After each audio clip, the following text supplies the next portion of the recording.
The early development of the Turkish press can be traced back to the Ottoman Empire, which began to develop in the late period of the empire at the beginning of the 19th century. The first Turkish newspaper to be published was Takvim-i Vakaya in 1831 during the reign of Sultan Mahmud II, serving as the empire's official publication. In 1908, right after the Young Turk Revolution, the Turkish press has grown to become more expressive and open. One of the prominent outspoken press was Hakimiyet-i Milliye, established by Mustafa Kemal Atatürk in 1920, which played a significant role in mobilizing public support for the Turkish national movement. The end of World War II saw the emergence of daily newspapers such as Hürriyet and Milliyet, which targeted general audiences rather than those affiliated with certain political parties. National television broadcasting did not begin until 1964 with the establishment of the Turkish Radio and Television Corporation, TRT. With digital platforms becoming more popular and the general public gaining access to digital devices and the internet penetration in Turkey marking around 74%, there is a slow but steady rise of digital media outlets. Journalists who have financial independence to create their own channels and using, for example, YouTube and their own platforms to engage in journalistic practices.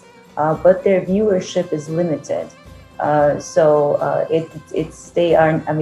They are not able to reach a wide audience. When you look at their clicks, the numbers suggest that yes, the Turkish audience is a very engaged audience online. People use online platforms to read and engage with the news, but still the majority of the population get their news from television. Highlighting that the Turkish media landscape is still pretty much dominated by television, with television news being the most dominant medium, TRT is the biggest state-run broadcaster. Following the overhaul of TRT under the AKP government in 2008, the state broadcaster launched several channels. In 2016, TRT launched their first English-language channel, TRT World, and the president, Recep Tayyip Erdogan, described it as Turkey's window to the world, highlighting the channel's overall role as Turkey's very own public diplomacy tool. The aim is not to reach out to the audience in Turkey, is not to reach out to the Turkish audience. The aim is to do basically cultural diplomacy and reach out to the international audience, to the English-speaking world.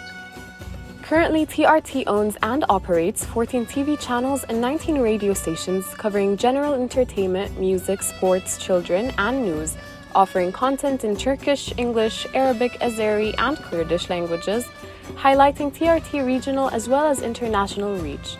TRT is not considered a local news broadcaster as much as it is an international diplomacy tool. TRT World's audience is not the Turkish audience. TRT World is a public diplomacy, a soft power, just like, for example, Al Jazeera English is, or like the BBC World Service or the Voice of America service. I think that's the function of TRT World, hence the programming in English. When you look into the Turkish population, the English fluent English speaking audience is very minimal. Even, you look at the statistics, the number of people who hold a passport is also very low in Turkey.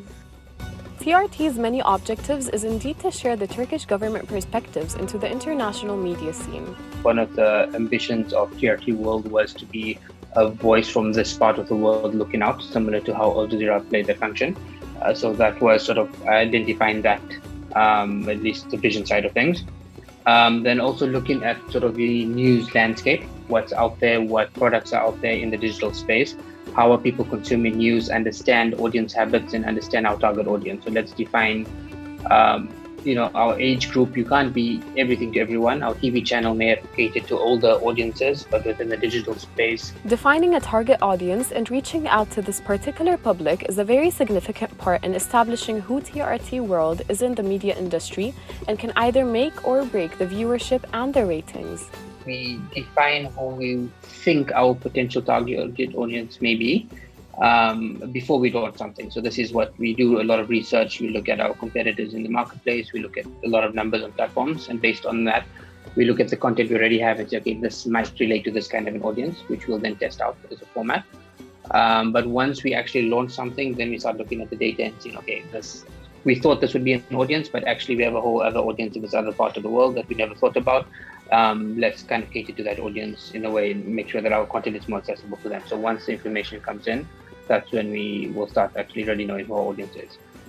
We don't, as I said, we won't necessarily change the editorial output, but for example, because we deal in multiple languages, we might see we have more demand in Russian, for example, than another language. So then when we're looking at resourcing, let's get more resources dedicated to that language versus some of the other languages based on where there is a greater interest. Looking at one of TRT World prominent current affair programs, Decoded, the program offers a better understanding to who TRT World audience is. I think Decoded gives a good sampling, right? Because it's a broad enough spread where we're doing stories on the US, when we're doing stories on Africa, where we're doing stories on big tech. You've got enough outliers to test what is working and what is not. And I think that gives us an idea, an insight into TRT's audience. Decoded on YouTube alone has an overall of 1.2 million views between the period of June till December 2020 only. On Twitter, I shared a post and one Decoded, which is now at 92,000 views.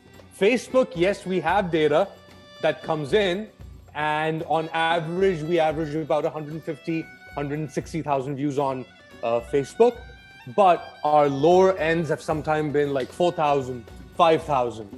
While data collected on each piece produced at Decoded is important, it's how the editorial team interprets these numbers at most importance. In my mind, all pieces are test pieces.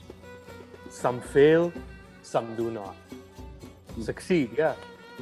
But if you're not looking at it critically, okay, you know what?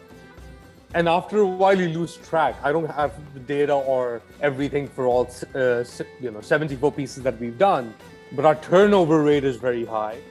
While TRT World Digital is on the rise, some scholars argue that TRT is yet to fully utilize its strategic location to unlock more targeted audiences. I mean, the aim of TRT World was to reach out to the audience of basically Al Jazeera, Russia Today, who are more critical of the so-called Western hegemony, who are basically not on the same page as Fox News or all these right-wing nationalist populist media sources. I think they couldn't reach out to this audience, but there was a potential in the early years. Focusing on the migration crisis would have helped them in the early years, because Turkey has welcomed more than 4 million refugees from Syria. So this is a big news for sure for the